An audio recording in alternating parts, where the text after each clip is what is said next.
Dans cette vidéo, je partage avec toi l'erreur fatale que 95% des entrepreneurs qui ont échoué ont fait. Si tu as ambition d'entreprendre, si tu as ambition de placer un produit sur le marché, de placer des services sur le marché, tu as intérêt à suivre cette vidéo si tu ne veux pas tout perdre. A tout de suite.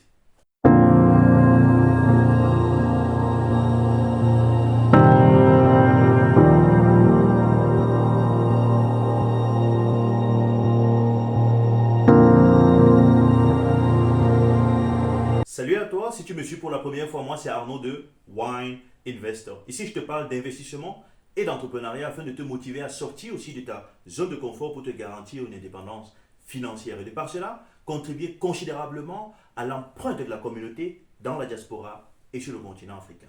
Si cette thématique t'intéresse, je t'invite à liker la vidéo et de la partager massivement parce que ce n'est que comme cela que nous allons atteindre les grandes ambitions de nos objectifs. Je t'invite par ailleurs à t'abonner et d'activer la cloche de notification pour être à la première de toutes nos vidéos. Nous vivons dans un monde économiquement puissant, mais dans un monde aussi d'inflation, un monde capitaliste qui devient de plus en plus cher. Le taux d'inflation augmente chaque année et nous avons vu ces dernières années une augmentation du taux d'inflation assez considérable. Cela va amener un bon nombre de personnes à se chercher une seconde, voire troisième, quatrième, cinquième et pourquoi pas même sixième source de revenus. Beaucoup de personnes vont vouloir mettre des produits sur le marché, placer des services sur le marché. Cela va donc créer au fil du temps un marché qui est fort en concurrence. Par ailleurs, on aura à avoir affaire à un marché qui est regorgé de demandes de clients qui deviennent de plus en plus exigeants car ils sont informés. Résultat, un bon nombre d'entreprises vont fermer quelques années seulement après leur ouverture. Figure-toi qu'en Allemagne, 50% des entreprises ferment 5 ans après leur ouverture. 30% des entreprises ferment 2 ans après leur ouverture. Quelle est la cause? La cause, elle réside sur le fait que beaucoup d'entrepreneurs vont baser leur business sur des idées qui ne sont pas bonnes. Je m'explique. Quand on a une idée de business, quand on veut entreprendre, bien évidemment, on a analysé, on a identifié un problème dans la société auquel on veut apporter une solution. Mais ce que beaucoup de personnes ne font pas, ce que beaucoup d'entrepreneurs ignorent, c'est qu'il faut à tout prix se poser la question de savoir si la solution qu'on veut apporter est une solution qui est vendable. Il faut parler de son business. Beaucoup de personnes ne parlent pas de leur business. Pourquoi est-ce qu'il est important de parler de son idée de business avant de passer à l'action? Parce qu'entreprendre, c'est tout simplement transférer une idée qui est dans un monde virtuel, dans le mindset, vers un monde réel. Et cela implique un bon nombre de compétences qu'il faut avoir. Premièrement, il faut avoir une expertise en la matière. Pour quelqu'un qui décide par exemple de développer un software qui va apporter une solution sur le marché, une solution précise, va chercher premièrement à avoir des compétences en programmation. S'il n'en a pas, il va décider de ressourcer, d'acheter ces compétences-là auprès des personnes compétentes. Mais il faut avoir des stratégies aussi, des compétences en matière de communication des valeurs de ton produit. Oui, la communication des valeurs de ton produit. Et c'est là où beaucoup de personnes font déjà une première erreur parce que ton produit doit avoir des valeurs qui correspondent en fait aussi aux valeurs importantes pour les clients que tu cibles. Troisièmement, tu dois avoir une capacité aussi de faire un bon marketing pour ton produit. Tu dois avoir une bonne liste en fait de stratégies que tu vas mettre en place pour garantir en fait le bien-être de ta marque et de ton produit sur le long terme. Tu dois avoir les capacités de vente. Tu dois être un bon vendeur. Et comme tu l'as compris, il est très difficile d'avoir tous ces 4 points en une seule personne de manière optimale. Mais si tu as aussi bien suivi ce que j'ai dit, tu vas te rendre compte que les 3 derniers points que j'ai cités, la capacité de communiquer en fait les valeurs de ton produit, les capacités de marketing, les capacités de vente, sont des capacités qui seront orientées vers un client, mais qui vont aussi affecter les caractéristiques de ton produit. Parce que quand tu as un produit qui doit représenter certaines valeurs, ce sont bien évidemment des valeurs qui sont importantes pour les clients que tu cibles. Quand tu vas développer des stratégies de marketing pour maintenir tes clients, ce sont des stratégies qui seront basées sur les caractéristiques que ton produit porte. Quand tu vas vendre ton produit, tu vas devoir convaincre rapidement un client d'acheter ton produit. Alors c'est parce que ce produit en fait a certaines caractéristiques qui correspondent aux attentes et aux besoins d'un client à un temps précis. Tu as très bien compris. Pour développer un produit, il faut comprendre en fait le mental de sa clientèle, les valeurs de sa clientèle. Et c'est là où beaucoup de personnes font une grave erreur. Plusieurs personnes vont aller passer à l'action, développer des produits et les placer sur le marché sans s'être posé la question de savoir si ce produit correspond exactement aux attentes des clients qu'on cible. Alors, quand je parle de parler de son business ici, je ne te demande pas, bien évidemment, de raconter tout parce que tu vas bien évidemment parler de ton business parce que tu as un objectif. Mais tu ne veux pas aussi divulguer des informations qui sont importantes et qui garantissent ta potentialité de concurrence. Par exemple, les informations concernant l'approvisionnement en fait, de tes matières premières, tes fournisseurs, tes stratégies performantes en fait, de marketing, tu les gardes pour toi. Mais il est important d'aller à l'extérieur, de contacter les gens, de parler de ton idée de business afin de requérir en fait des informations qui vont te permettre d'améliorer ton idée, d'améliorer ton produit, ton service, de manière à ce qu'une fois que le service est placé sur le marché, qu'il puisse toucher un max de personnes en si peu de temps. Mais pourquoi est-ce que malgré tout ceci, un bon nombre de personnes ne parlent pas de leur idée de business? Beaucoup de personnes préfèrent toujours passer à l'action avant d'évaluer en fait leur produit. Alors, il y a deux raisons principales. La première raison, c'est que une bonne partie des personnes qui ne parlent pas de leur idée de business ont toujours une mentalité à l'africaine ancienne. C'est-à-dire une mentalité qui va se focaliser sur le type de business qu'on a fait il y a fort longtemps en Afrique, qui consistait ce qu'on appelle le buy and sell. On achète un produit qui est déjà bien fini, un produit qui a déjà été ciblé pour un type de clientèle par un fournisseur pour le vendre sur le marché. Le businessman, alors dans cette position, n'a pas la possibilité en fait d'adapter, n'est-ce pas, les valeurs de ce produit, les caractéristiques de ce produit aux attentes de son client. La seule information qu'il a, c'est son fournisseur. Et c'est pour ça qu'on n'en parle pas. Le deuxième point, c'est que les gens ne parlent pas de leur idée de business parce qu'ils ont des business qui sont basés sur des idées tellement basiques, des idées simples, parce que les gens sont assez paresseux, ils ne veulent pas se donner la peine, le temps de développer une idée qui est assez potentielle, qui va être assez unique. Les gens cachent leur business parce qu'ils savent qu'une fois qu'ils auront dit ce en quoi consiste leur business, c'est facile pour quelqu'un de copier et de faire la même chose. Et c'est pourquoi ces personnes vont, ne serait-ce qu'après 2 ans, 3 ans, 4 ans, sortir du marché. Parce qu'ils ont investi sur des business qui sont tellement basiques, qui sont tellement copiables, que du jour au lendemain, c'est facile pour eux de faire face à une concurrence assez forte. Mais pourquoi est-ce qu'il est donc important de parler de son business? Quand tu parles de ton idée de business, ton objectif principal, n'est-ce pas, c'est d'aller chercher des informations qui vont te permettre d'améliorer ton idée avant la mise sur le marché. Et ton objectif principal ici, c'est de cibler en fait des personnes que tu vas pouvoir convaincre d'acheter ton produit. Donc d'acheter un prototype que tu es prêt à vendre. Et là, le choix de ton interlocuteur est extrêmement important. Il va falloir aborder, premièrement, des gros resellers, donc des gros acheteurs potentiels, donc des personnes qui vont acheter ton produit en une quantité assez considérable, donc ils te font un chiffre d'affaires très rapidement. Mais il faut savoir que ce sont des personnes qui sont importantes pour ton business, mais qui vont créer en fait une certaine dépendance. C'est-à-dire que tu vas dépendre d'eux au fil du temps. Pourquoi? Parce qu'ils sont capables de t'acheter 1000 pièces, 2000 pièces, 3000 pièces en un temps donné. Donc, ils sont capables de te dire du jour au lendemain qu'ils ne veulent plus travailler avec toi parce qu'ils ont trouvé quelqu'un encore qui a un produit qui est plus adapté, n'est-ce pas, au client final. C'est pour ça qu'il faut aussi considérer l'opinion d'un client quelconque, d'un client final. Parce que ton objectif ici est de recueillir en fait des nouvelles tendances sur le marché que tu vas adapter sur ton produit et de prendre l'avance afin d'être toujours en train de créer un produit qui passe, n'est-ce pas, qui correspond ou alors qui est compatible aux attentes du marché. Comment donc parler de son idée de business? Beaucoup de personnes qui parlent même de leur idée de business font en ce moment aussi une grosse erreur. La première erreur, c'est que les gens vont parler de leur business peut-être parfois parce qu'on veut bluffer. On te dit, bon voilà, écoute, je suis en train de travailler sur une idée de business là, je veux créer une nouvelle marque de chemise, je veux créer une nouvelle marque de chaussures, je veux créer une nouvelle entreprise qui va livrer des produits. Who cares? Ça n'intéresse personne parce que en disant ceci, tu es en train de dire que tu fais quelque chose qu'un bon nombre de personnes ont déjà fait. Tu es en train de vouloir créer une marque de chemise, une marque de chaussures, mais tu fais ce que des dizaines de milliers de personnes ont fait. Pourquoi est-ce que ce genre de propos devrait intéresser ton interlocuteur? Donc tu devras ici changer ta stratégie. Parce que comme je l'ai dit, quand tu parles de ton idée de business, il ne s'agit pas de bluffer quelqu'un, il s'agit en fait de mettre cette personne dans une posture qui va lui permettre de critiquer ton produit, d'apporter, n'est-ce pas, des informations importantes qu'il faut à tout prix prendre en considération pour améliorer ton produit. Et pour ceci, j'ai une très belle stratégie pour toi. La stratégie de la persuasion. L'attention, la considération, l'action.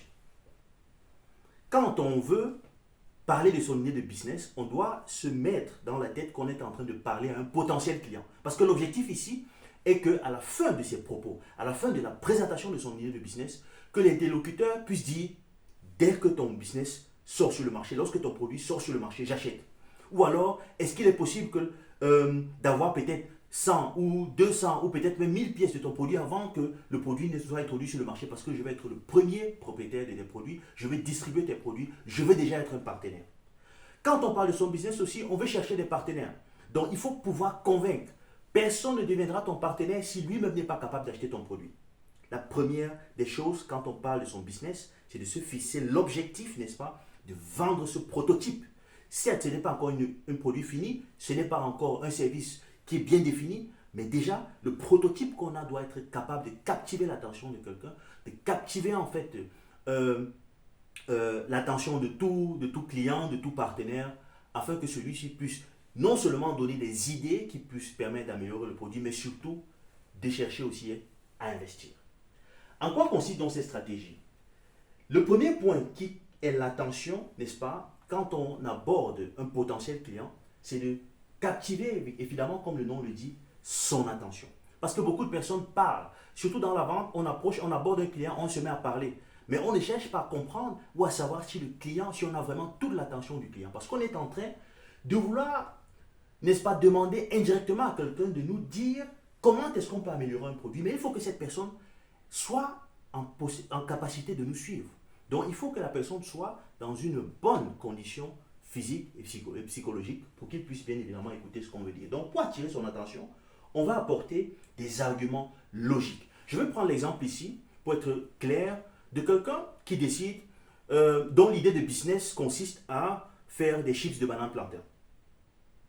Alors bien évidemment, on a analysé la société, on a vu que bon, dans un certain pays africain, la production de bananes plantain ou la production de chips de plantain est inférieure à la demande parce qu'il y a une bonne quantité qui est importée. Donc on veut, n'est-ce pas, couvrir ce gap-là. Mais quand on va approcher un client, comme je l'ai dit, l'objectif n'est pas de dire, je suis en train de travailler sur une idée là, je vais mettre une nouvelle marque de chips de bananes plantain. Pour attirer ton attention, voilà ce que tu devrais dire. J'ai fait une analyse, je me suis rendu compte que 90% des bananes plantain, des chips de bananes plantain présents sur le marché sont concassés. C'est-à-dire que quand le client en fait ouvre, n'est-ce pas, il achète un paquet, il ouvre, il se rend compte qu'il y a des chips qui sont complètement écrasés, qui sont en miettes, et des chips qui sont remplis d'huile. J'ai pris l'initiative d'apporter une solution à ce problème. Un autre exemple, quelqu'un qui décide par exemple de mettre sur le marché une nouvelle marque de chemise. Il ne s'agit bien évidemment pas de dire à ton interlocuteur que je suis en train de travailler sur une idée de chemise, ou bien voici une chemise que je vais vendre. Non.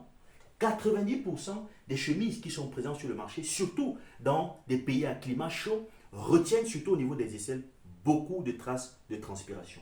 J'ai décidé d'apporter une solution à ce problème.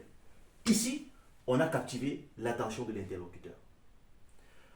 Maintenant, pour pouvoir vendre, parce que, comme je dis, quand on a un interlocuteur, au moment où on présente une idée de business, on veut le convaincre.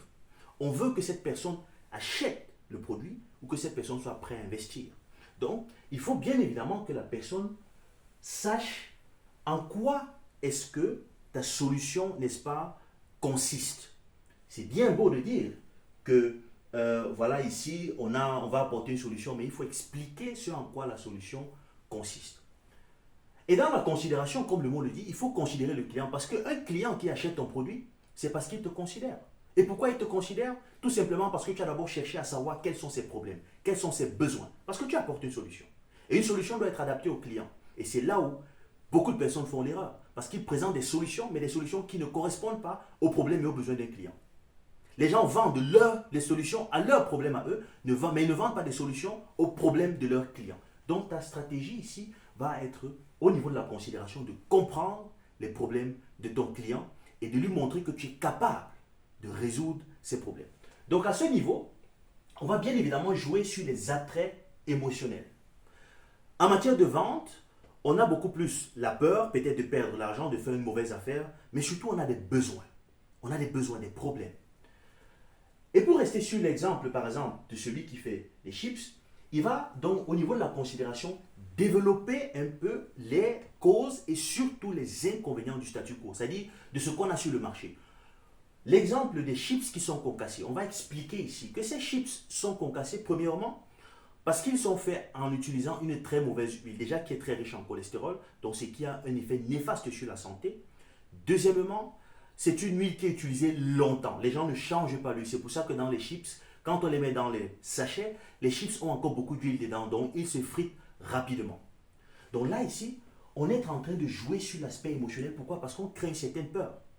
Et cette peur va se transformer en besoin. Donc, le besoin ici, c'est d'avoir, n'est-ce pas, un paquet de chips qui n'a pas d'huile. Qui n'a pas d'huile peut-être riche en cholestérol.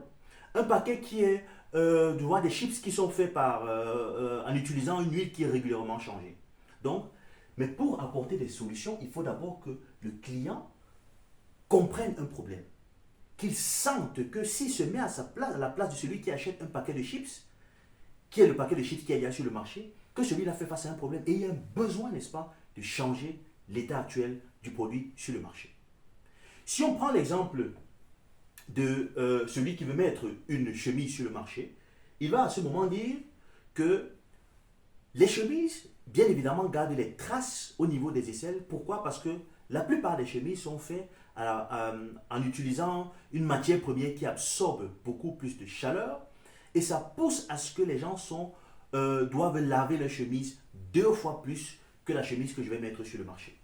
Donc là, on crée en fait une certaine anxiété. On crée en fait une certaine considération parce que le client se rend compte que si j'ai une chemise normale, je dois la laver 2 fois. Donc j'ai beaucoup de coûts que je dépense. Je ne veux pas dépenser de l'argent. Donc on dit, je n'ai pas envie d'acheter une chemise conventionnelle sur le marché que je vais devoir laver 2 fois plus qu'une nouvelle chemise qui est en train, n'est-ce pas, d'être introduite dans le marché. Ceci est extrêmement important. Jouer sur l'attrait émotionnel de ton interlocuteur. Le troisième point, bien évidemment, qui est l'action, parce qu'il est aussi important que le premier et le deuxième point. Pourquoi?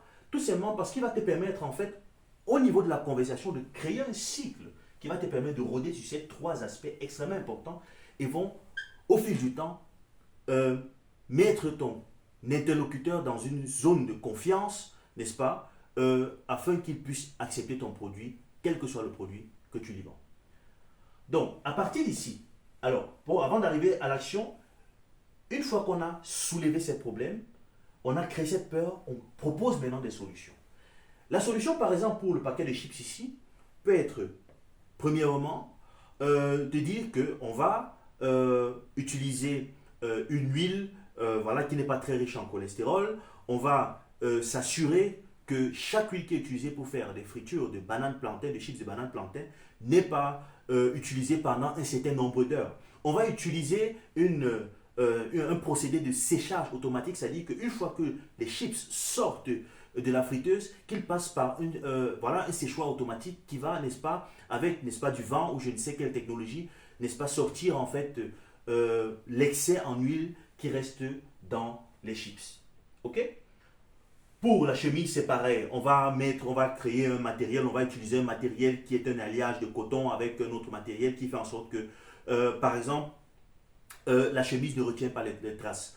On peut intégrer, ou alors on va intégrer aussi dans la chemise, au niveau des aisselles, des pattes qui vont, à multiples usages, qui vont retenir, n'est-ce pas, la sueur de manière à ce qu'à l'extérieur, ce ne soit pas visible.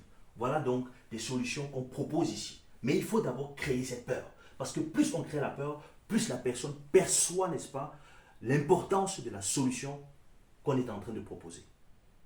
Et quand on passe maintenant à l'action, extrêmement important parce que ça permet à ton interlocuteur de comprendre, ou alors à ton client, que tu le considères. N'oublie pas que le client achète ton produit parce que tu le considères. Il y a 10 000 autres concurrents que toi sur le marché. Pourquoi est-ce qu'il devrait acheter ton produit? Parce qu'il se sent considéré avec ton produit. Parce qu'il voit dans ton produit, n'est-ce pas, des problèmes importants qui sont réglés avec ton produit. Parce qu'il voit dans ton produit des valeurs, n'est-ce pas, qui sont chères pour lui, qui sont considérées dans ce produit. Parce que quand il verra ton produit plus tard sur le marché, il saura qu'il aura œuvré, n'est-ce pas, à la fabrication de ce produit parce que le produit a été fabriqué en respectant aussi les valeurs qui lui sont chères. Donc ici, il faut donc poser une question. Quand on a parlé de ceci, on dit bien, comment tu trouves l'idée, comment tu trouves les solutions, comment tu trouves les problèmes que j'aborde. Donc on invite maintenant l'interlocuteur à réagir.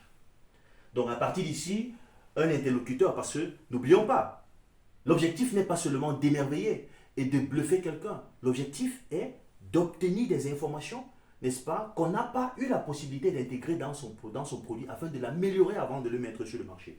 Donc c'est ici que le client peut soulever d'autres problèmes, d'autres peurs. Ok? Ici, on a des solutions qui répondent, n'est-ce pas, aux problèmes que nous voyons, des problèmes qui sont les nôtres, mais qui ne sont pas forcément les problèmes de notre interlocuteur. Donc c'est ici qu'il va agir. Il peut par exemple dire ici que oui, c'est très bien ce que vous dites que votre paquet de chips sera fait avec une huile, je ne sais pas, exceptionnelle, vous allez respecter le temps d'utilisation de l'huile de friture, vous allez intégrer, n'est-ce pas, un processus de séchage de chips automatique, c'est très bien. Mais qu'est-ce qui garantit que lorsqu'on va acheter le paquet et qu'on va ouvrir, vraiment, la qualité des chips va, n'est-ce pas, correspondre à ce que vous êtes en train de dire? Parce qu'on a eu beaucoup de déceptions à ce niveau.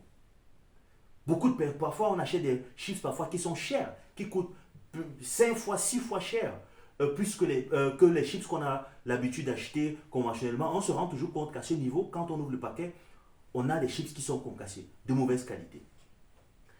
À ce niveau, bien évidemment, on va réagir encore en utilisant, n'est-ce pas, la même stratégie. L'attention, la considération, l'action. Ok?